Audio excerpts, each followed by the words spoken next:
de angostura, no este que costó 5 veces más de lo que debía haber costado. Con la experiencia que teníamos el puente del Orinoco y el puente de Maracaibo, presentamos un proyecto alterno al que estaba licitando Sidor.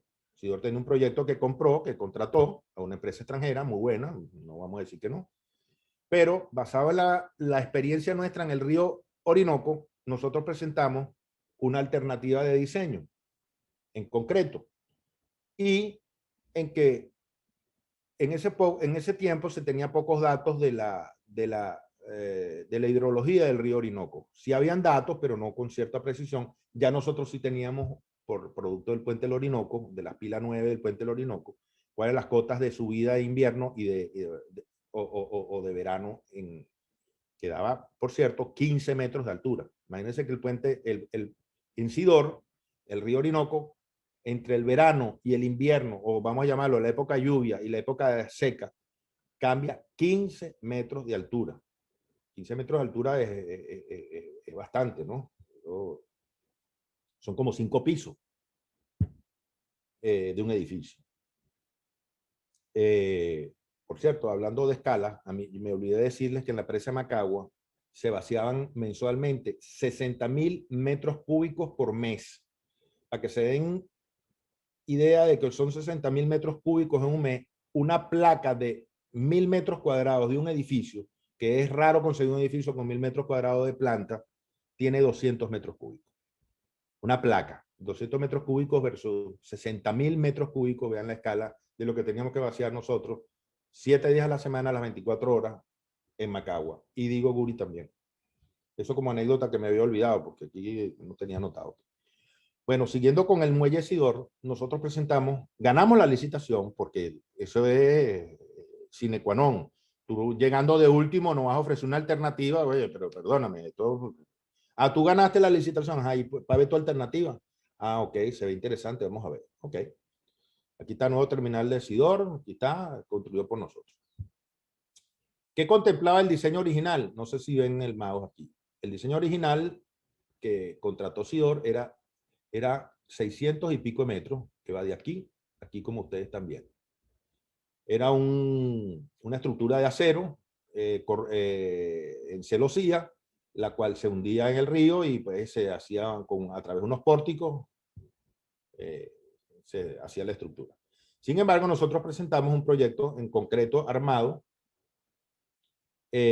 basado en vasos de concreto, después de haber estudiado, como les digo, el puente del Orinoco, en que el costo de la construcción bajaba en 30%. O sea, la oferta nuestra que presentamos, al caer con este diseño, nosotros dejábamos de ganar en obra, bueno, de ganar no, dejábamos de hacer obra en un 30%, pero era un diseño y construcción nuestro basado no solamente en conocimiento, sino también en nuestros propios equipos, lo que nos daba una gran ventaja.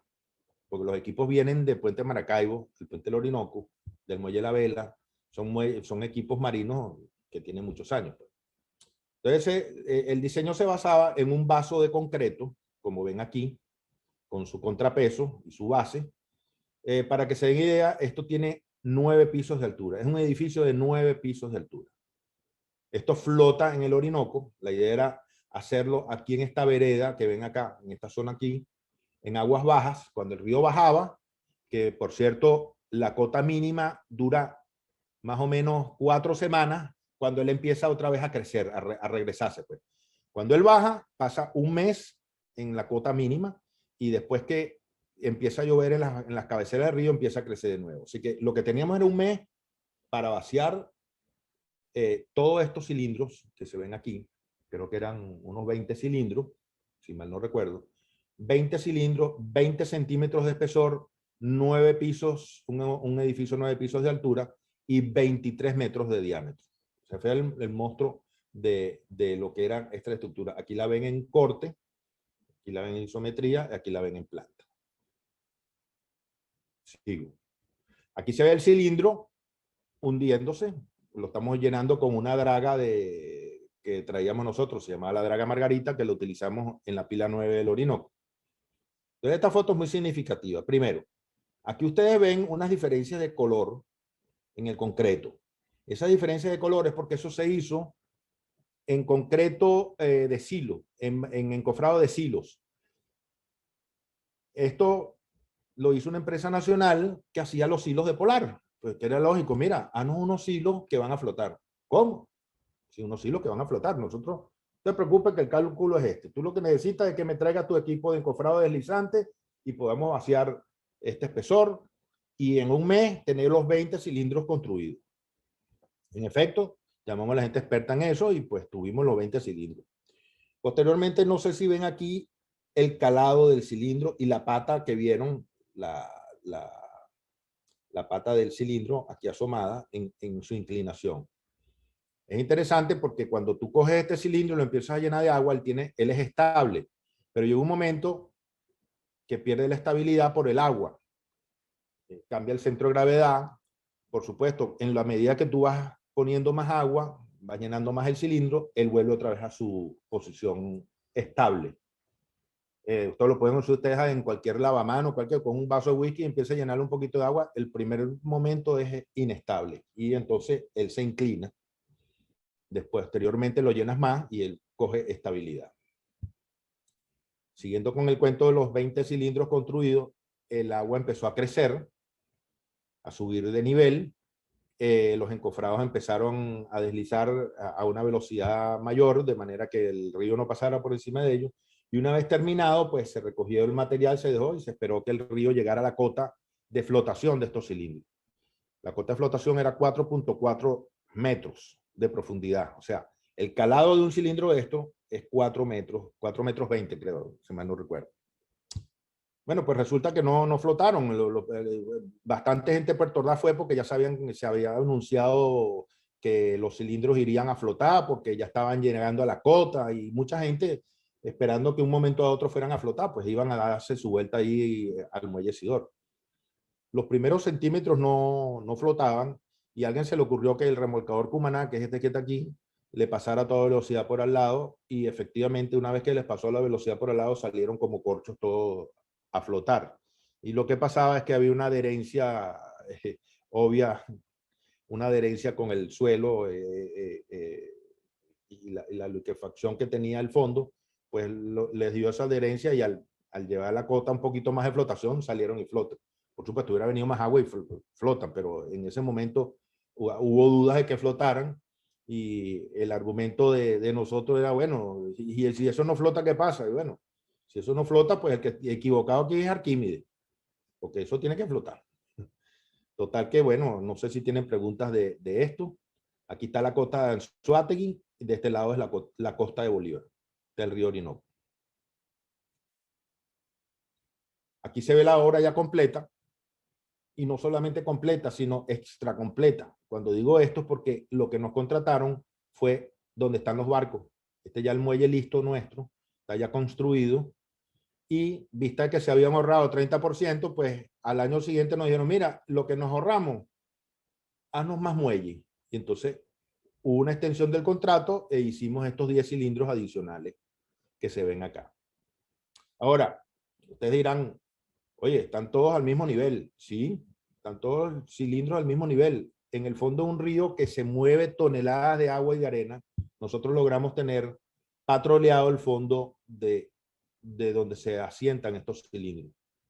Todos a la misma cota, mediante una forma criollita y nada de musiú, ni brasileños, repito, ni iraní, ni genios de todo eso del extranjero que nos tienen acostumbrados a esta gente de hace 20 años, que son los genios de estos señores, ¿no? Tecnología criolla. Esta grúa que ustedes ven aquí, la grúa, por cierto, de vapor, no sé si ven ahí el vapor de agua saliendo de su chimenea. Esta grúa viene de Maracaibo, una grúa Harbor de 250 toneladas. La agarramos y con un remolcador ella patroleaba ida y venida, todos los días patroleaba con una regla extra pesada submarina. O sea, con la pluma de la grúa llevábamos esa regla extra pesada y la pasábamos por el fondo marino. Pero el fondo marino tenía que tener un agregado ideal para el soporte de estos cilindros. Así que nosotros trajimos del Río Claro, que queda a 30 kilómetros de ahí, un agregado que lo llaman huevo paloma, huevito paloma, que es un agregado circular, cierto, y más o menos de 1 o 2 centímetros de diámetro. Y ese agregado lo pusimos en ese fondo marino en pilones. Una vez que pasaba la grúa y la raqueta, pues tumbaba las crestas de cada pilón y así fue aplanando poco a poco hasta llegar a la cota necesaria de base de los cilindros. Una vez obtenida la base de los cilindros, tenías que alinear los cilindros, porque ya una vez la cama está hecha para donde van a llegar, pero ¿cómo llevas tú un cilindro flotante a su sitio con eje?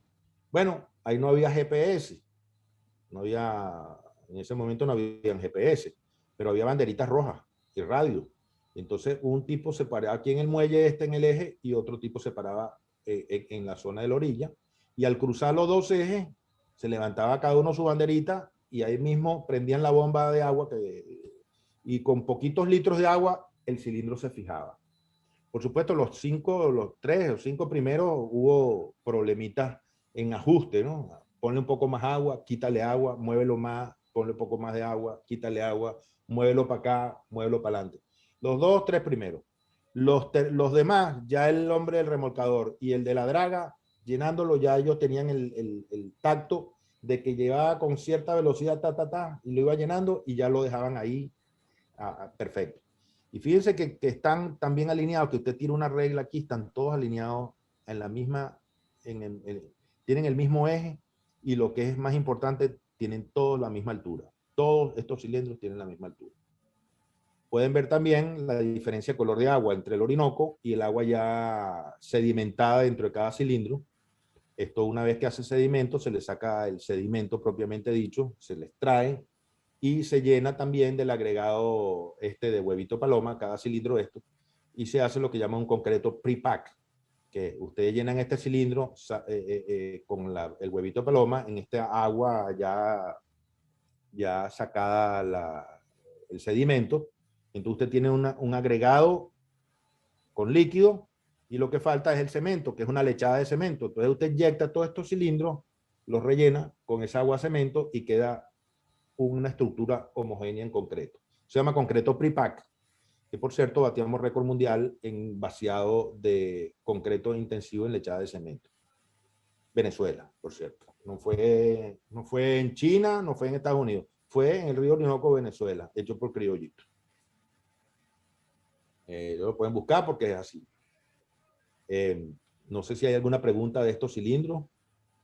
Sí, yo tengo una pregunta. Dime. Ese líquido que se pone dentro de los cilindros, ¿se seca o se queda ahí?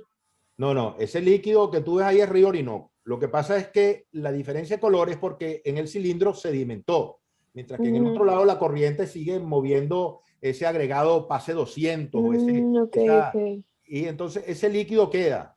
Eso es concreto pre-pack. No tiene que agregar ni se seca. En lo que tú vas metiendo el agregado, por supuesto, hay un desalojo de agua. Hay un obvio desalojo de Ok. un cierto volumen de agua.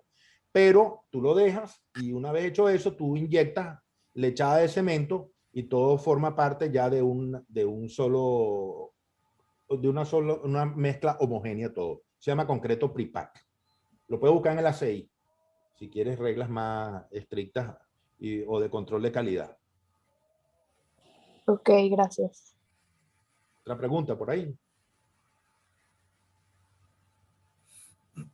Por cierto, para que vean cómo son las cosas en Venezuela, a mí me tocó ir al Laboratorio Nacional de Hidráulica a un curso, porque uno graduado de la Metro también necesitaba redondearse ciertos cursos de maestrías o de cosas. Y me gustó mucho el del Laboratorio Nacional de Hidráulica, que por cierto queda al lado del Domingo Luciani, por ahí quedaba. No sé si lo habían saqueado, no sé. En ese laboratorio, para que vean que las cosas de Venezuela se conocen poco, uno de los profesores nos dijo que estaban organizando un viaje a México para ver un muelle de 11 toneladas por metro cuadrado de resistencia. Uy, caramba. Yo me fui a mi oficina y comenté, mira, para ver cómo arreglamos, a ver si me compran el ticket para ir. ¿Y qué van a ver allá? Bueno, vamos a ver un muelle de 11 toneladas por metro cuadrado de resistencia, que se ve interesante. Pero, chicos, pero si no tienen que ir sino al Orinoco, ahí donde estás tú, a ver, ese muelle está para 15 toneladas por metro cuadrado, o sea, no 11, 15. ¿Para qué tienen que ir? Vayan a Venezuela. El problema es que en Venezuela conocemos poco lo que hemos hecho y por eso estoy, no sé si es conveniente o no que uno esté en esto, pero tiene que decirlo, nosotros lo hicimos, punto. Hay que decirlo. En Venezuela se tenía este récord de un muelle de esa capacidad, imagínense. Y los instructores están hablando de ir a México. Los pobres instructores no estaban enterados que en Venezuela se hacía esas cosas. Pues. Y ahí creo que falla también el Colegio de Ingenieros, que debería tener un archivo, una zona, una oficina de investigación de qué se ha hecho en Venezuela, donde hay resistencias de concretos más altos, donde hay de menos, qué túneles se hicieron, qué perforaciones, dónde fallaron. Deberían tener, no es habladera de politiquería, ni el Colegio de Ingenieros sea como está escrito, un ente de análisis de la ingeniería nacional y de soporte a la ingeniería nacional. Pero bueno, déjame seguir mi clase porque uno va cogiendo aire aquí. Les digo también, aquí ven las 3 bombas, no sé si las ven. Estas son las 3 bombas de achique para llevar al cilindro a su cota que es necesario, ¿no? Dale, quita, pon. Y aquí ven la gabarra, cuando le estoy hablando del concreto prepack, aquí está la gabarra que lleva precisamente los compresores para la inyección de lechada de cemento a estos cilindros. Por cierto, vale la pena remontar, estos 2 remolcadores que ustedes ven acá, eso todavía están funcionando y vienen desde la construcción de Puente Maracaibo. Lo mismo que esta grúa de vapor. Hay una anécdota aquí que le gusta mucho a Alberto, que es este barquito que está acá. Este barquito que está acá, siempre me equivoco el nombre, creo que es el Cristóforo Colombo. Cristóforo Colombo, sí, él es el que me lo corrige. Este barquito que ustedes ven acá, para que ustedes vean la Venezuela de esa época, estamos nosotros construyendo este muelle. Pero adicionalmente, vean aquí, hay gente trabajando en estas áreas. Y más acá hay gente trabajando en estas áreas. Y si iba a Ferrominera, había gente trabajando en Ferrominera. Y en Edelca. Y estaba el plan 4 de Sidor en pleno apogeo, Alcasa. Y bueno, y para ustedes contar. Muy bien, pero ¿y esa gente dónde come? ¿Dónde duerme? Y no hay velocidad suficiente para hacer galpones, barracas, apartamentos. Entonces, ¿qué se hizo? A alguien se le ocurrió la ingeniosa idea de ¿por qué no compramos y traemos un transatlántico? Pues se trajeron este transatlántico, el Cristóforo Colombo, y ahí estuvo anclado muchos años, que servía de hospedaje a todos esos maestros y técnicos ingenieros que estuvieron en Guayana en esa época. Claro, hay una anécdota que no te he contado, siempre hablamos de este barco, pero yo estuve en el año 79, que fuimos a ver las empresas básicas de Guayana, ¿no? Estudiando arquitectura. Y la gran atracción era José Luis Rodríguez, que se acababa de separar de Lavillo, pues estaba de solista. Entonces, ese día se presentaba ahí. El barco tenía 2 caras, pues tenía una cara muy bien y lo demás no estaba remodelado. Lo que pasa que, claro, nosotros éramos estudiantes y nos metimos por todas partes. Por todas partes. Pero eso es las cosas que se hacían ahí, pues. Puedo agregar, además de ese barco, que tuvieron la idea genial de llevar un hotel fabricado listo, que solamente había que amarrarlo. Pero también aquí tuvimos nuestro problema en el concreto, porque en Guayana se consumía tanto concreto que en Venezuela no se producía lo suficiente. Entonces tuvimos que traer concreto, adivinen de dónde. De Cuba, Santiago de Cuba. El hermano de Teodoro Pecov era el que vendía el cemento, pero por necesidad. Por supuesto, ese diciembre que llegaron esos cargamentos a Guayana, a nosotros nos dejó de invitar a la venezolana de cemento a la fiesta anual, que era muy buena, porque se sintieron que, bueno, pues, pero es que usted no tenía el cemento, usted no lo tiene. Pero más que eso, la pregunta, así como están viendo ese barco ahí, la pregunta era, bueno, estás trayendo el cemento de Cuba o de donde sea del Caribe. ¿Y dónde lo vas a guardar? ¿En qué silo lo vas a meter? Bueno, pues la misma idea del barco, pues era para el cemento. El barco era el silo. El barco estaba amarrado ahí, del barco sacábamos cemento, barco que se iba, barco que llegaba, y ahí estaba el otro silo, pues. Esa es una de las tantas anécdotas. Otra es que un cilindro de estos flotantes en una crecida momentánea del Orinoco, se escapó por el río y se fue aguas abajo y se llevó el muelle de Benalum. No, perdón, de la Venezolana de Cemento, precisamente. Se llevó el muelle y lo destruyó. Y entonces las demandas eran ante el Lloyd's de Londres, de los seguros, de, bueno, ¿cómo se paga esto?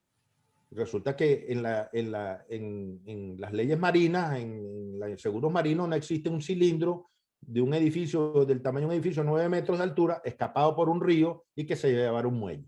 Eso fue la conversación del año entre las aseguradoras. Finalmente pagaron, pero lo interesante fue que era un cilindro que se escapó de su zona de anclaje en medio de una crecida de río y se llevó un muelle. Eso era insólito. ¿Alguna otra cosa sobre este muelle?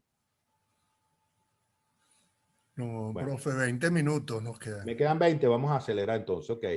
Bueno, hay una preguntó lo del agua y la sequedad y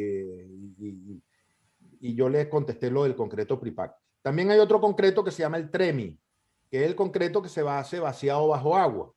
En eso nosotros pues teníamos que hacer muchísimo, tanto en Guri lo hicimos en el puente Maracaibo, lo hicimos en el puente del Orinoco, lo hemos hecho en Sidor, lo hicimos en la tubería submarina Coche, que es el concreto TREMI.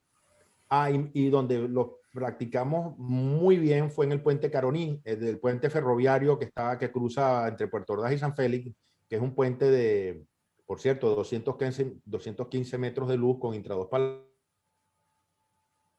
lado. No solamente se empujó de lado y lado, sino que se bajó 15 metros.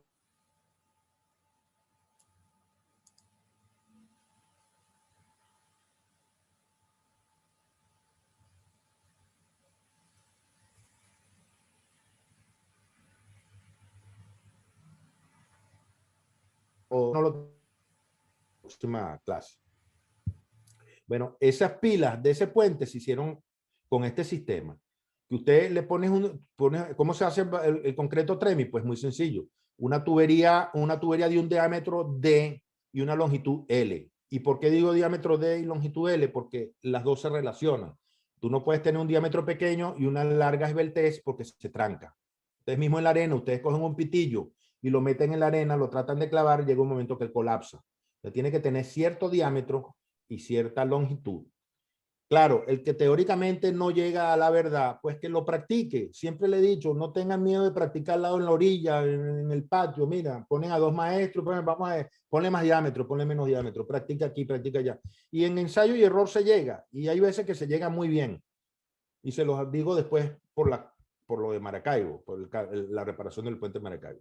Bueno, teniendo este diámetro y esta longitud, usted le pone una tapa de madera de un lado de la tubería.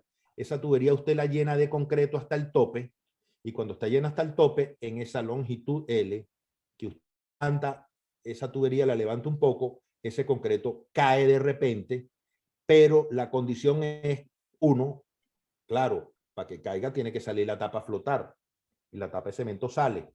Pero dos, y es la más importante, es que la tubería quede empotrada en esta longitud L de concreto.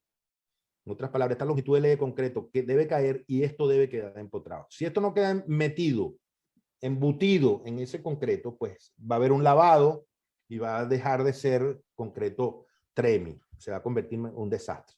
Entonces, eso por eso le digo que mejor es practicarlo un ladito, y una vez que usted lo practique y lo sabe hacer, no le gana a nadie. ¿Hay alguna duda aquí? Eso está en el ACI.